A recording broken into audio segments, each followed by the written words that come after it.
Yo, this has so much more than I even thought. I'm so glad we watched this. Sean B, Sean B is cool and he's good at posting memes and like making his edits funny and stuff, but her video was super duper informative. Like, even though they're so new to the game, I feel like I just learned a lot.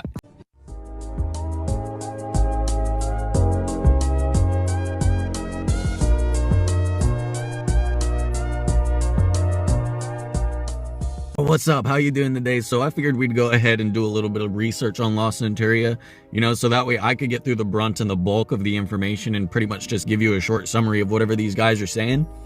We checked out Sean B last time. Pretty much everyone in the entire COMTOS community knows about Jubagel, so I'll go ahead and assume you've already seen that. I've seen this FG3000 guy a couple times. Maybe we should check him out because he also did Heroes War Counterattack. But let's check out CC Line because let's get different perspectives. I think that we could probably get some new perspectives from watching new people, and I like to do that. I like to experiment and watch new people and stuff. So let's go ahead and check this out. Hey you guys, it's CC. Welcome back to my channel. Today we're going to be taking a look at Summoners for CENTURIA. So this is a game which was recently launched in beta, so keep in mind anything that I'm going to say in today's video, anything before this launch can actually change. So that part So she just pretty much hit the nail on the head with the hammer. This is the beta, so pretty much every single thing that you're seeing is subject to change. I also noticed she's account level 5. I don't know how hard it is to level up, but wasn't Sean B level 6? So she just has a little bit less gameplay than Sean B does, but I don't know how long it takes to level up in the game, so I don't know how long that actually takes. First thing I do want to talk about is the overall graphics. So for some things in the game, I came in, I was like, oh, this looks awesome, this is great. And then I took a closer look at some of the units and the monsters. I don't really care about, I don't really care about graphics too much, honestly. Like, I could get by playing Final Fantasy VII and those graphics are fine to me. Like, I'm not a graphics person, but so let me just move past that. Moving on, so it is still a very early game, and I don't know if this is something that will change after beta or not, but right now they have like 57 total monsters that you can collect. So Jesus, man. She just said it. 57 total monsters. That's pretty much where we are with Heroes War Counterattack right now. And that was a huge complaint in the video that I dropped yesterday, dude. 57 monsters is not good. But at the same time, I have a feeling that since this is technically a Summoners War game, they could just drop a handful of monsters every week if they wanted to. Please, God, do not leave this at 57 monsters. Holy cow, you have 1,000 to pull from. Drop some more, dude. It's the beta. It's the beta. I'll give it a chance. It's the beta. Come on. More monsters in the future. And then hopefully in the future they will bring in like more monsters that we know and love from Summoners War into this game. So if you have like a favorite unit that you always play or love to play, then as soon as they come here you'll be like, sweet, they actually brought like Juno over or something, right? So Trevor's gonna come. I feel like that's something that'll be pretty cool. And at the core, essentially, it's just a PvP live battle game. It's very limited on PvE. So, like, right now I have Chapter 1 unlocked, and in order to unlock any further, I need to actually progress my account. So I need to be a higher level, and that's gonna kind of go on and on, right? Like level 6, level 8, so... This is a very popular, like, auto-farming game mechanic that they seem to be implementing into a Phone Destroyer clone. This is like a South Park Phone Destroyer clone, in my opinion, like, so far of what I've seen, where it's like you have an auto battle that plays out, and then you play cards to help turn the tides of battle, and that's the main focus of the game. There is not a problem with a game being PvP focused. League of Legends is literally one of the most famous games. Dota 3 is like one of the most famous games in the entire world, and they are exclusively PvP. There's not a single PvE aspect to that. That being said, I'm also noticing people saying that this is a PvP focused game are in the lower level brackets. I really wish that I would have gotten in on this beta so that I could have gone hard and like for real unlocked a lot of stuff before I said stuff about it, because sort of like the reviews with champions on Heroes War Counterattack, I'm getting that same vibe here from people playing this game. Like they play it for a day and then they drop a full video on it, and it's like, you've clearly only unlocked Chapter 1. Hopefully, if after you've done your PvP, put in your work to get the level ups that you need, or farm the PvE, however you do that to level up, and unlocked everything, there would be more options in PvE. That being said, we're not going to know for sure because everyone's uploading at level 5 and 6. Maybe we can find something in the future that shows a better representation of what PvE is actually like after they have the PvE unlocked. In terms of the actual battle system, let's see if I can actually talk to you guys while I'm doing live battle and see if I can do it that way. Alright, and we have a match. I'm going to try to talk to you guys while actually fighting, and hopefully I can do both. I haven't actually, like, attempted this yet and trying to... So while we pay attention to what she's saying, I'm just going to point out I am also going to be paying attention to... While she's talking here, also pay attention to the enemy player too, because they're both players here. Since this is a PvP match, she's going to be talking, explaining what she's doing, and we can gather like her strategy from what she's saying to us, and we can also check the other player's strategy too by seeing what they're doing. Notice that they're like 300 rated less than her though, so she's probably going to win if she's already got 300 rating on this guy. So with this game, a lot of it is kind of reading your opponent and trying to either like beat them to what they're gonna do or try to counter what they're doing. So with certain units, like you'll see he went ahead and stunned, so I wasn't able to get my Colleen's skill off. Okay, real quick, let me just go ahead and throw down something that I noticed right off the bat. I didn't notice whenever Sean B was playing, the mana system at the bottom right is very similar to the Skylanders mana system, where you get mana over time, and then based on how much mana you have, you can cast a spell that one of your dudes has available to you on your bench. So that is a very Skylanders prominent mechanic. That was basically the selling point of Skylanders whenever it came out. It's real-time ATB mechanics. Like this mana is filling up as you're watching it, and you have to be able to theory craft and be able to actually, you know, think in real time about what abilities you're going to use, how much mana it's going to cost, how much mana that's going to leave you with after you use the ability, if your opponent's going to counter a high mana ability. This automatically blows Phone Destroyer out of the water by implementing that mechanic into the game, because it's no longer just auto and then play a card every now and then. It is essentially a full-on strategy game, but the characters are just fighting in real time, like a Final Fantasy VII ATB style fight. Oh, I don't think he uses Bernard, so... Like, overall with my matches, there you go, I was waiting for that, and then Lucian. Wait a minute. So...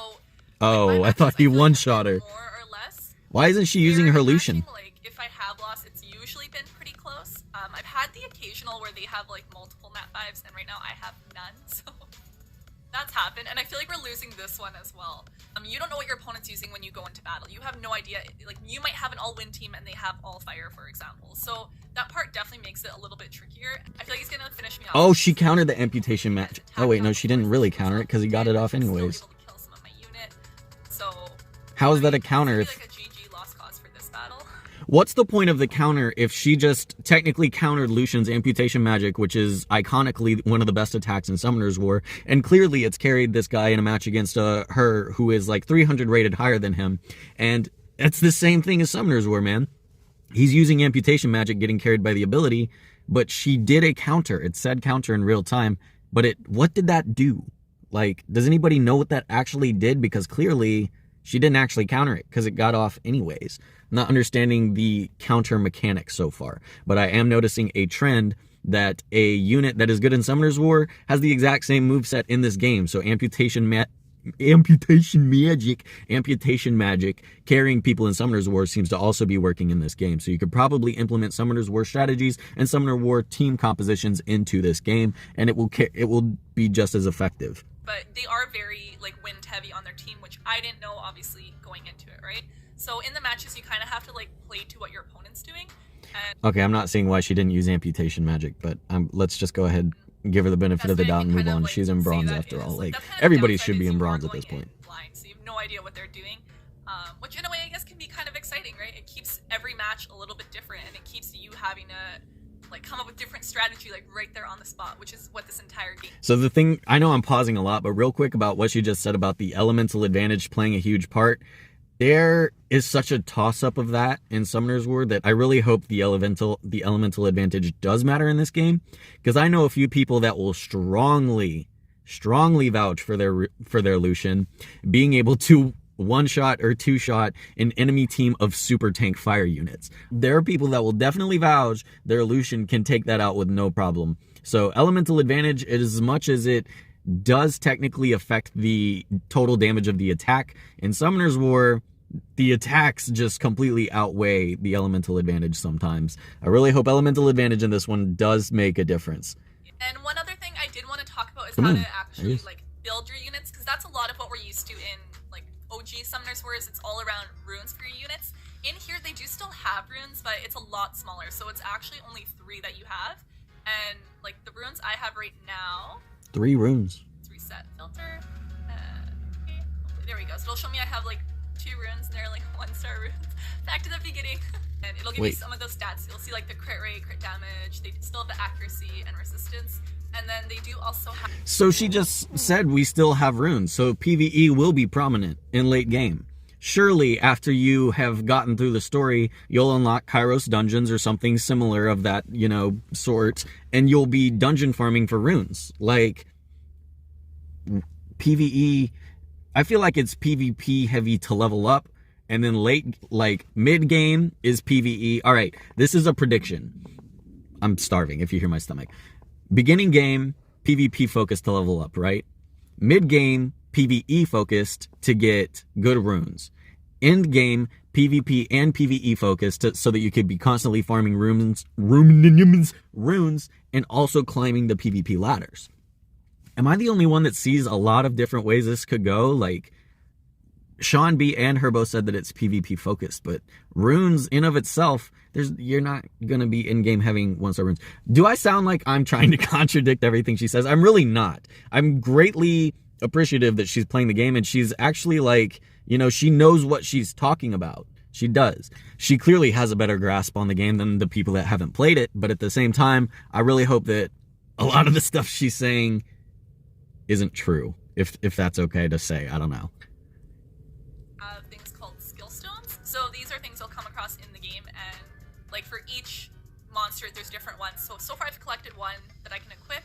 If I get the other ones, the nice thing is I can unequip it and it won't cost anything. So we're actually... So that's awesome. She just said on top of the runes, you get something called a skill stone, which is basically like another ability for you, like another, like an artifact, if you will, if you can reference that to any other game. I don't know. Making runes, crafting runes, because of course we're going to still be able to craft runes. You can So craft. you actually go into your craft building, and then you can select your low, mid, or User level 22 required. All the way down at the bottom, dude. Whoa. Destroy. Aye. So these dudes are super duper early game. Like, golly, I wish y'all played the game more. Again, this will all depend on your level, and then same thing on the right, the type of rune that you're going to craft depends on level. Similar to how they do it in different games, you'll have like a mission, and then you can select who you want to send out. So they have weaknesses being fire and anybody that stuns. Okay, this is like the missions board. I'll go ahead and give an example if that's okay. Missions board on World of Warcraft, where you like your units, you can place them into the mission, and then based on what the mission calls for, like this mission looks like it's calling for whatever that little chaos symbol is, and then whatever that little half moon symbol is. And if you look at Joanne, she has the chaos symbol. I don't see anyone. Oh wait, and Lapis has the half moon. So if she did Joanne and Lapis, it would be a higher chance to actually get better rewards. So that's really cool. It's like a fun little passive thing.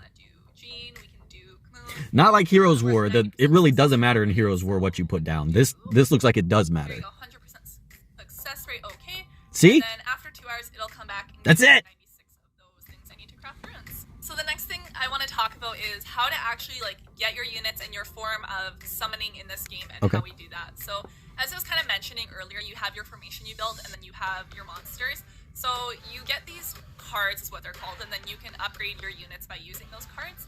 And for summoning, how do you get the cards? So let's go ahead, go to the shop. We can do right some here, summons, actually. gems. Like I have a free summon and freeze. So in here you have like your mystical and your relic, and it does require the gems. So mystical, it's going to be 4 cards. Sean B already told us about this. You always want to do relic. In that sense, it could be. Oh, maybe they're new. Wait, what did she do? First one. Wait. Guys. Oh, she just did a free. 2 cards. Oh, we actually got a hero in it. Okay. Oh, 2 heroes. Oh, maybe they're new. Okay, so first one, and we got. It is someone new. I don't have her yet. Sophia. Okay. Okay, solid. There we go. Considering we just recently fought someone with one. Next. And the other one. Ooh, Another Lucian. I could use another Lucian, so I'm not gonna lie. I was kind of happy to see that one. But that's essentially summoning looks like, and then you go ahead. Now she can upgrade her Lucian, Go right? into your monster. We may as Yep. well power him up. So let's upgrade. You actually gotta use him though. I'm just The kidding. other thing I kind of find is Just kidding. mana is used for a lot in this game. So Okay, she's about to just talk about dailies and stuff. Yo, this has so much more than I even thought. I'm so glad we watched this. Sean B, you know, Sean B is cool and he's good at posting memes and like making his edits funny and stuff. But her video was super duper informative. Like, even though they're so new to the game, I feel like I just learned a lot. And you probably, if have you people seen this? Hold on. Damn, this was her first video on CENTURIA, and it's like equivalent to my first video on damn old Heroes War Counterattack, except she clearly already had her editing down and all that shit. So hell yeah, dude. Okay, cool. What the fuck? She has 20k subs. What the fuck am I talking about? She's way past me. Anyways, cool guys that are sub to me, if you're fucking cool and not a troll ass piece of shit like I know some of you are, go sub to her and then give this video like a full watch, because she does land on some good points. Don't tell her I said, don't tell her I was talking shit sometimes. I didn't mean to. It just comes out. Anyways, yeah, good video. Let's subscribe. Let's sub. Can we sub? God damn it, how do you do it? There, subscribed. Okay, cool. So now if she posts again, maybe it'll be just as informative as this. I'll go through her channel too. We'll check out some more CENTURIA stuff later. But basically, I'm very glad we got to see that. If you have any questions, feel free to join my Discord. We have new players and veteran players and they're alike that like to help each other out, but don't be sensitive because we like to joke, drop a meme, we like to have fun. And other than that, y'all, that's going to do it for me today. And I'll see y'all later. Bye.